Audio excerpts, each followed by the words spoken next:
Bismillahirrohmanirrohim. Kisah Rasulullah Shallallahu Alaihi Wasallam. Bagian ketiga. Perampok kejam dan tidak sopan. Mencuri dan merampok saat itu adalah hal yang biasa. Hanya sebagian kecil saja orang yang tidak pernah melakukannya. Perampok pun bukan cuma mengincar harta dan benda, tetapi juga orang yang dirampok. Perampok biasa menjadikan orang-orang yang telah dirampoknya menjadi tawanan dan budak belian. Saat itu perilaku bangsa Arab amat kejam, sampai melewati batas perikemanusiaan. Anak-anak perempuannya sendiri mereka bunuh. Ada yang dikubur hidup-hidup ke dalam tanah, ada pula yang ditaruh dalam tong dan diluncurkan dari tempat yang tinggi. Mereka malu jika mempunyai anak perempuan. Mereka juga suka menyiksa binatang. Jika seseorang mati, keluarganya mengikat unta di atas kuburan dan tidak memberikan makan serta minum sampai si unta mati. Mereka beranggapan unta itu kelak akan menjadi tunggangan si mati. Musuh yang tertangkap diperlakukan sangat kejam. Mereka biasa mengikat musuh pada seekor kuda dan membiarkan kuda tersebut berlari sehingga orang yang diikat itu mati terseret-seret. Telinga atau hidung musuh yang kalah dijadikan kalung, serta tengkoraknya dijadikan tempat minum arak. Orang jahiliyah juga tidak mengenal sopan santun, mereka biasa berkeliling Ka'bah tanpa memakai pakaian.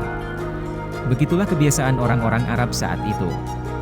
Mereka adalah bangsa yang maju perdagangannya, pandai membuat perkakas, membuat obat, ahli astronomi, serta mahir bersyair.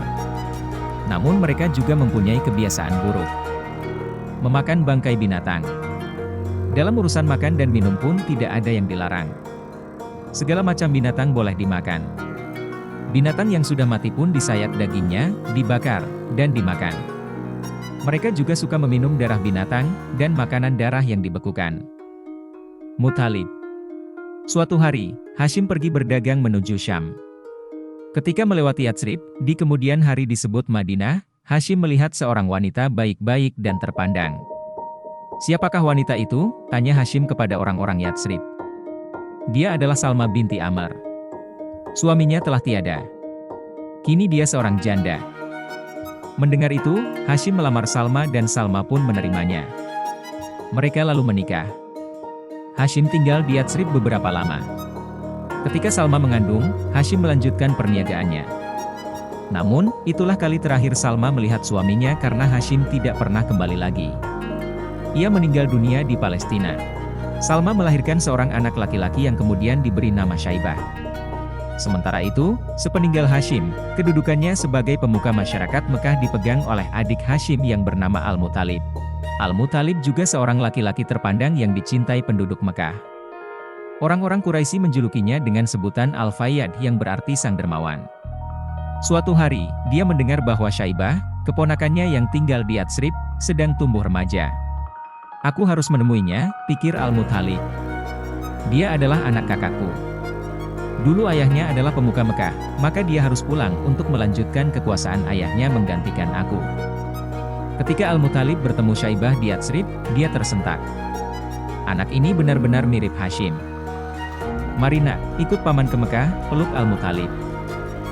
Tetapi, jika ibu tidak mengizinkan pergi, aku akan tetap tinggal di sini, jawab Syaibah. Syaibah. Nama Syaibah diberikan karena ada rambut putih, uban, di kepalanya sejak dia kecil. Selain Syaibah, Hashim telah memiliki 4 putra dan 5 putri yang tinggal di Mekah. Abdul Muthalib. Tidak. Aku tidak akan membiarkannya pergi, jawab Salma. Dia buah hatiku satu-satunya. Wajahnya lah yang senantiasa mengingatkan aku akan wajah ayahnya. Aku juga menyayangi Hashim, jawab Al-Muthalib. Bukan cuma aku, tetapi penduduk kota Mekah juga menyayanginya. Mereka pasti akan senang sekali menyambut kedatangan putra Hashim. Begitu melihat wajah anak ini, rasa sayangku timbul kepadanya. Seolah-olah aku melihat Hashim hidup kembali dan berdiri di hadapanku. Izinkan aku membawanya pergi. Sesungguhnya Mekah adalah kerajaan ayahnya dan Mekah adalah tanah suci yang dicintai oleh seluruh bangsa Arab. Tidakkah pantas putramu pergi ke sana dan melanjutkan pemerintahan ayahnya? Salma memandang Syaibah dengan mata berkaca-kaca. Hatinya ingin agar putra satu-satunya itu tetap tinggal di sisinya. Namun, ia tahu masa depan Syaibah bukan di Yatsrib, melainkan di Mekah. Akhirnya, ia pun mengangguk, baiklah, kuizinkan ia pergi.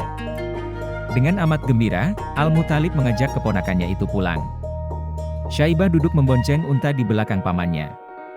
Ketika mereka tiba di Mekah, orang-orang menyangka bahwa anak yang duduk di belakang Al-Muthalib adalah budaknya.